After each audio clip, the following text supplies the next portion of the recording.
साधन करने वाले को ये अनुभव होता है, जो सही साधन कर रहे हैं। पहला, काम क्रोध पहले जितने तूफान लेकर आते थे अब वैसा नहीं आते हैं। साधक को अनुभव होता है, जो सही साधन जिसका चल रहा है उसको यह अनुभव होगा। काम क्रोधादि दोष पहले जितना तूफान लेकर के आते थे, जितनी जल्दी जल्दी आते थे, अब उतना नहीं आते हैं। दूसरा, उनके वेग से जितना हम पहले दुखी होते थे उतना अब नहीं होते, अर्थात कम वेग से आने लगे हैं। तीसरा, पहले जितनी देर तक हम काम आदि के चिंतन में टिकते थे अब उतनी देर नहीं टिकते। ये तीन सुधार साधक में प्रारंभ से शुरू हो जाते हैं। देख लो अपने हृदय में, ये तीन सुधार प्रारंभ हो जाते हैं जिसका सही साधन चल रहा है। पहला, काम क्रोधादि दोष पहले जितनी जल्दी आते थे, जितना तूफान लेकर के आते थे, अब उतना नहीं आते। दूसरा, जितना व्यथित करता था वेग, हमें परेशान दुखी करता था, आता है पर अब उतना नहीं दुखी होते, वेग सहने लगे हैं। तीसरा, बहुत देर तक बहुत समय नष्ट होता था, इनमें लड़ाई होती थी, अंदर से चिंतन होता था, व्याकुलता होती थी, अब उतना नहीं, गया आया विवेक से नष्ट कर दिया। उपासक में अगर ये तीन बातें आने लगी हैं तो ये मिट जाएंगे, धैर्य रखिए। अगर ये तीन बातें आपके अंदर आ रही हैं, आपको दिखाई दे रहा सुधार है, तो अब इसका आखिरी कनेक्शन है मैं शरीर हूं या शरीर मेरा है, काट लो, ये सब खत्म हो जाएगा। पर पहले ही आएगा, क्योंकि साधना प्रारंभ शरीर को लेकर के ही होती है, और इनकी बिल्कुल भी स्फुरना ना रहे, इनसे संबंध रखना नहीं है, तभी इनकी स्फुरना बंद होगी। मन बुद्धि में तदात्म, शरीर में तदात्म, फिर आप इनको जीत लें ऐसी सामर्थ्य आप में नहीं है। जैसे जैसे भजन मार्ग में आगे बढ़ते हैं वैसे वैसे कम होते जाते हैं। जहां एक काम आदि विकार कम होने लगे तब साधक को परमात्म शक्ति का और अनुभव होता है। उसी शक्ति से, विवेक शक्ति से शरीर संबंध को ही हटा देता है। मैं कोई शरीर थोड़ी हूं जो मांग हो रही अंतःकरण और शरीर की है, नहीं, इसको धर्म में लगाना है, प्रभु में लगाना, नहीं नहीं, शरीर राग मिटा, विकारों की कोई गुंजाइश ही नहीं है, तभी वो रास विलास का अनुभव करता है। पांचों भूले देह शुद्धि, तब छठी भावना रास की। पहले तो ये प्रपंच हटे ना, राग हटे ना भोगों का। कभी कभी साधक को ऐसा प्रतीत होता है कि काम क्रोध का वेग पहले से भी अधिक आ रहा है। इसका दो कारण हो सकता है। पहला है कि आपको साधन करते हुए कोई भारी कुसंग हो गया। देख लीजिए, साधन करते हुए आप में कोई कुसंग जागृत हो गया, किसी ऐसे दृश्य को देख लिया, ऐसा संभाषण कर लिया या कुछ ऐसा, तो आपको लगेगा कि पहले से भी भयंकर विकार आ गया, कुसंग। अगर ऐसा नहीं हो, आपका साधन ठीक चल रहा है और फिर आपके अंदर ये बात आई है, तो कह रहे हैं कि जब भोगासक्ति मिटती है तो साधक की बुद्धि पवित्र होती है। पवित्र बुद्धि में थोड़ा भी स्फुरण पहाड़ जैसा नजर आता है, थोड़ा भी दोष उसे बर्दाश्त नहीं होता। अपवित्र बुद्धि में पहाड़ जैसा दोष भी तिनके के भी समान नहीं लगता। पवित्र बुद्धि में तिनके के जैसा दोष पहाड़ जैसा लगने लगता है। वो साधक हाय हाय करने लगता है कि पहले इतना गंदा नहीं था जितना आप गंदा विचार आता है। ये उसकी बुद्धि की पवित्रता है। दो बात ध्यान रखना है। पहले तो तुरंत हमें देखना है अपनी दिनचर्या में कि कोई दृश्य का कुसंग, शब्दों का कुसंग, व्यक्ति का कुसंग, भोजन का कुसंग तो नहीं हो गया जो हमारे अंदर इतनी विकार की वृत्ति आ गई। अगर आप निर्णय कर लिए कि नहीं ऐसा नहीं है, तो फिर आप निश्चिंत हो जाओ, ये आपकी बुद्धि की पवित्रता है जो आपके थोड़े से भी दोष को पहाड़ जैसा दर्शन करा रही है। अंतःकरण जैसे जैसे शुद्ध होता है तो साधक को थोड़ा सा भी विकार सहन करने की वो असहनशील हो जाता है। ऐसी बात कैसे आ गई मेरे हृदय में? ये पवित्रता का लक्षण है। ऐसा कैसे हो गया? मेरा मन कैसे राजी हो गया? नहीं, हाय हाय मच जाता है, ऐसा कैसे हो गया? तो उसको लगता है कि बहुत हमारी बुरी दशा है। यद्यपि उसकी बहुत पवित्र दशा, अंतःकरण इतना निर्मल हो रहा है कि वो छोटी सी स्फुरणा को भी बर्दाश्त नहीं कर पा रहा है। यत चेत शाम, जब तक साधक शरीर और इंद्रियों से सुख भोगने के लिए लालायित रहता है, साधक की बात कह रहे हैं, संसारी तो रहता ही है, तब तक उसका असत संबंध सर्वथा नष्ट नहीं होता, इसलिए उसका मन उसके वश में नहीं रहता।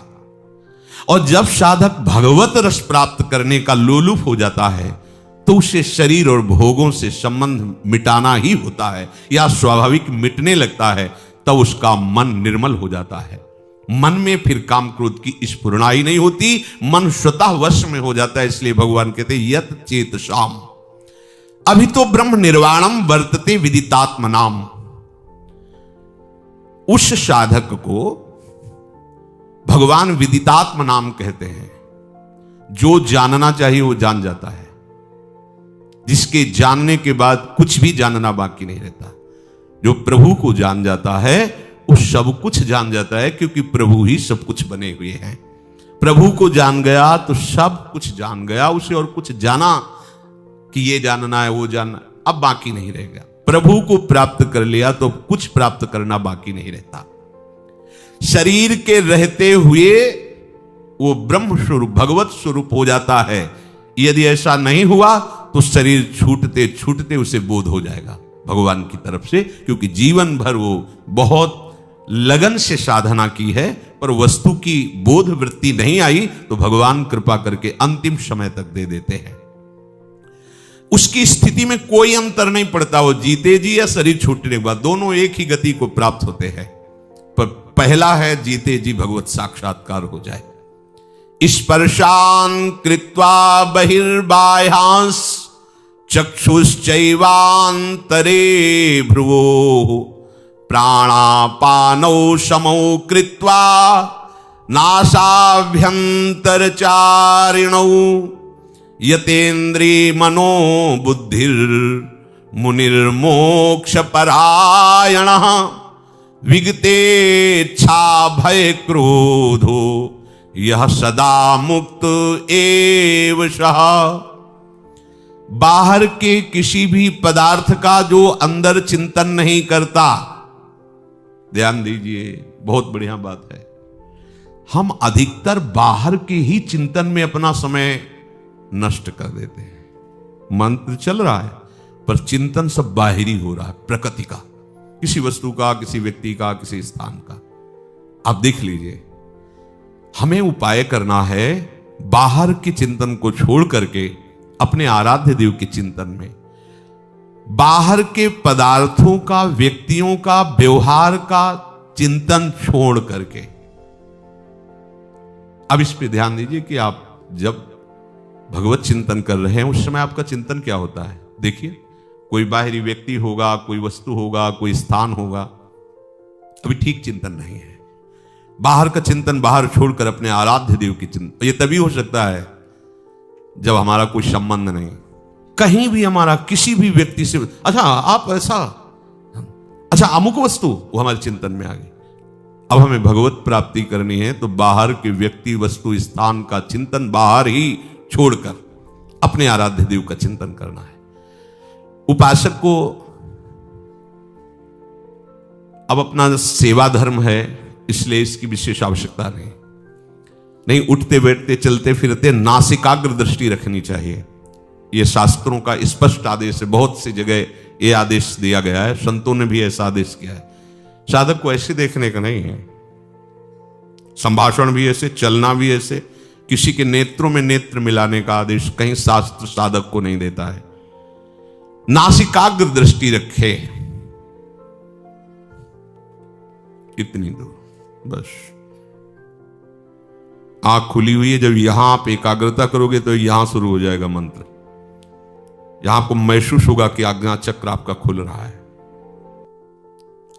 नेत्रों की दृष्टि नासिकाग्र, तो भौहों के बीच चिंतन प्रारंभ हो जाता है, बहुत इससे बल मिलता है। आप आंख मूंद करके मंत्र का चिंतन न करें, आंख खोलिए और ऐसे रखिए, तो आप देखिए फिर आप अक्षर अक्षर आपको दिखाई देने लगे। पर ब्रह्मचारी है तो ही टीक सकता है, नहीं तो जब ऐसे करोगे तो फटने लगेगा सर। इसके लिए हमें पावर चाहिए, वो ब्रह्मचर्य ही आपको पावर। अरे ये सब भगवत मार्ग की जितनी वृत्तियां हैं, इनसे एक एक वृत्ति संभालनी होती भगवत प्राप्ति के लिए। अब गाड़ी को तभी आप मार्ग में दौड़ा सकते हैं जब बढ़िया उसको पेट्रोल और डीजल आदि जो भी उसको चाहिए है। अब विषय भोगों में रथ हो, कहा जाए नासिकाग्र लगा तो सो जाओगे, या तो सर दर्द करने लगेगा, नासिकाग्र दृष्टि नहीं रख सकते। मेरुदंड सीधी रखिए, कैसे रख सकोगे मेरुदंड, पावर ही नहीं रह गया शरीर में। सावधान रहिए, भगवत प्राप्ति के लिए शरीर है। नासिका में विचरने वाले प्राण और अपान वायु को सम कर ले, ये योग के द्वारा भी होता है और भजन के द्वारा भी होता है। जब कभी भाव आएगा, आवे तो अभी तो बेभाव हम चल रहे हैं, जो विषय आया हमें खरीद ले गया, बेभाव हमारा कोई मूल्य नहीं है। छोटी छोटी बातें हमें खरीद लेती हैं, छोटे छोटे विषय हमें गिरा देते हैं, अभी भाव ही नहीं है। जब भाव आएगा तब आप देखना, केवल आराध्य देव रहेंगे और दूसरा उसको देख ले, उसकी श्वास, उसके शरीर की स्थिति। जब गाढ़ भाव आएगा तो सीधा ऐसे प्राण अपान अपने आप सम होने लगेंगे। भजन में बहुत बड़ा बल, उसे फुस फुस करने की जरूरत नहीं, प्राणों का सम करने के लिए। सम स्वरूप प्रभु हैं, जो भी उनका चिंतन होगा तो आपका सब कुछ ठीक हो जाएगा। एक भजन से ही कुंडलनी जागृत हो जाती है, भजन से ही प्राण अपान व्यान समान उदान पांचों प्राण पवित्र हो जाते हैं। भजन से ही सब जितनी सिद्धियां प्राप्त, जो चाहे वो सब भजन से प्राप्त हो सकता है। खूब नाम जप करे, खूब प्रभु के लीला गायन करे, इससे अपने आप सब सम आ जाएगा। विचार सम हो जाएंगे, बुद्धि सम हो जाएगी, प्राण सम हो जाएंगे, विषम संसार को जीत कर समता में स्थित हो जाओगे। भजन नहीं है ना, तो ये घंटा आध घंटा प्रयास करो, इसके बाद भोगों का चिंतन होगा और भोगों कुछ लाभ नहीं मिलने वाला। इसलिए कह रहे हैं, जोग कुजोग ज्ञान अज्ञानु, जहां नहीं राम प्रेम प्रधानु। स्पर्शान कृत्वा बहिर्बाह्यान, अपने आराध्य देव के सिवा और कुछ चिंतन ना हो, ऐसा उपाय करो। बाहर के चिंतन को बाहर ही छोड़कर अपने लिए तो बहुत बढ़िया उपासना पद्धति मिल गई। कोई भी पदार्थ जो हमें बहुत प्रिय लग रहा है, देखा तत्काल श्री जी को, श्री जी के लिए तुरंत उसे प्रभु से जोड़ दो, बच गए। अगर आपके चिंतन में भी कोई वस्तु आ रही है और आपकी सेवा सामग्री नहीं है, आपका कोई संबंध नहीं, तुरंत उसमें भगवत भाव लाओ। इस वस्तु के पहले प्रभु थे, इस वस्तु के बाद भी प्रभु रहेंगे, तो बीच में प्रभु ही है। जय हो प्रभु, आपका भजन बन गया। अपने को ज्यादा ये झगड़ा नहीं करना है कि नहीं इस वस्तु का चिंतन ही नहीं होना चाहिए। अगर हो रहा है तो तत्काल उसको सहज भाव में लाओ। कोई भी वस्तु, कोई भी व्यक्ति इस स्वरूप में आने के पहले भगवत स्वरूप ही था, इस स्वरूप के मिटने के बाद भी भगवत स्वरूप रहेगा, तो बीच में वो भगवत स्वरूप ही है, हम देख नहीं पा रहे हैं। ऐसा जहां चिंतन किया तो उसका चिंतन भी भजन बन जाएगा, वो आपको भगवत विमुख नहीं करेगा। प्रभु के सिवा सब पदार्थों को बाह्य ही छोड़ दे, अर्थात अपने आराध्य देव के सिवा और कोई चिंतन ना हो। कैसी गाढ़ स्थिति गोपीजनों की है। विक्रेतु कामाखिल गोप कन्या मुरारी पादार्पित चित्तवृत्ति, दध्याधिकम मोह वशादवोचद गोविंद दामोदर माधवेति। जा रही दही बेचने, चित्त में समाये हुए हैं ललित त्रिभंगी श्याम सुंदर, तो कह रही कोई गोविंद ले ले, कोई दामोदर ले ले, कोई माधव ले ले। तो सब जो सुनने वाले हंस रहे, तो उनको लगता है हंस क्यों रहे, उनकी यही है कि हम बेच रही दही, लेकिन ध्यान में श्याम सुंदर उरसी बनमाल। तो वो यही कह रहे, कोई दही ले ले की जगह बोलते कोई गोविंद ले ले, कोई दामोदर ले ले, कोई माधव ले। ऐसा क्यों बोल रहे हैं? बोले मुरारी पादार्पित चित्त वृत्ति, एक एक वृत्ति भगवदाकार है। इसलिए उपासक को बाह्य पदार्थों के चिंतन से हटना चाहिए। माला चल रहा है, वो कल शाम को जो बना था ना, उसमें ऐसा ऐसा चिंतन हो, अच्छा कल क्या बनेगा, अमुक अमुक चीज, अगर उसमें हरी चटनी धनिया वाली ज्यादा अच्छी, ऐसा।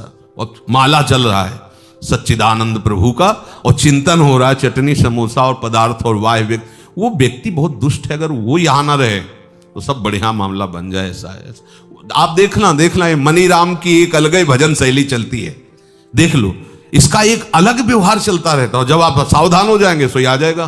तो हर समय सावधान रहो, सेवा सुमिरन सावधान।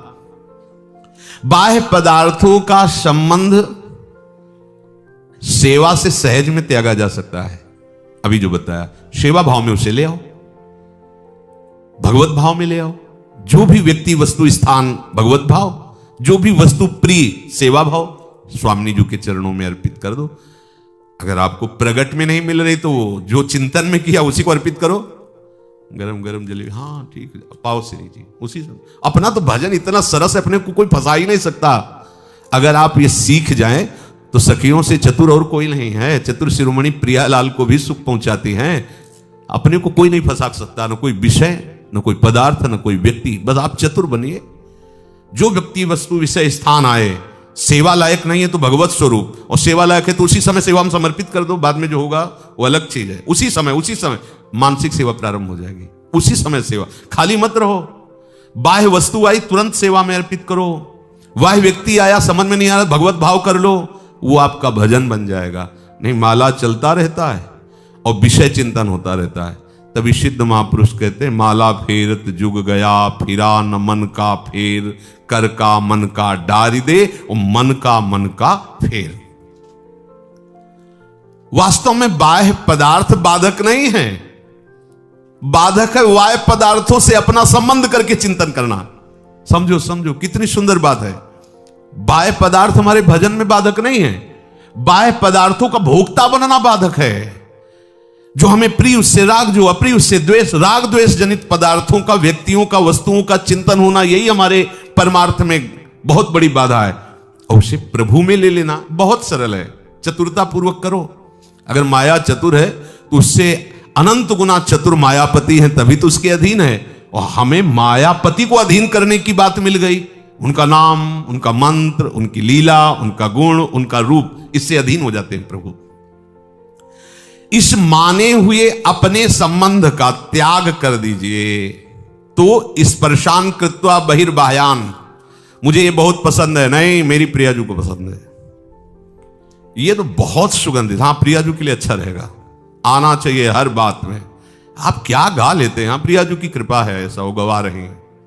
आप क्या बजा लेते हैं? प्रियाजू की कृपा है, वो बजा रहे हैं, बजवा रहे हैं उन्हीं के कहीं आप ना हो। ये अभी सब सुधर जाए, पर जब कोई गड़बड़ी की बात हुई तो बोले प्रभु की ऐसी इच्छा थी। और जब प्रशंसा की बात हुई तो पता है 5 साल से हम अभ्यास कर रहे हैं तबले का, तब जाके धुनी निकाल पाए हैं।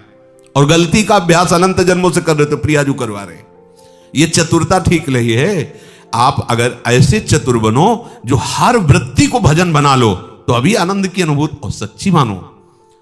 चाहे जितना बड़ा कोई किसी भी विषय में प्रवीण हो, वो प्रभु की ही कृपा से हुआ है। और अगर चूक कर दे, प्रभु की सिवा अपने अहंकार में आ जाए, वो सब मिथ्या हो जाता है, सब व्यर्थ हो जाता है, किसी काम का नहीं रहता।